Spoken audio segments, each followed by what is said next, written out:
এই যে আমাদের কৃষক সাহেব পুকুরে যে জানি না যে কি করতে পারে।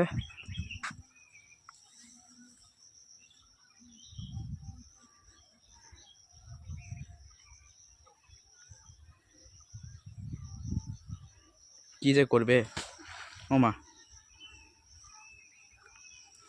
কৃষকরা যে পুকুরের মধ্যে মারে এটা তো কখনো জানতাম না। আচ্ছা আসলে জিজ্ঞেস করি মারলে কি হয়।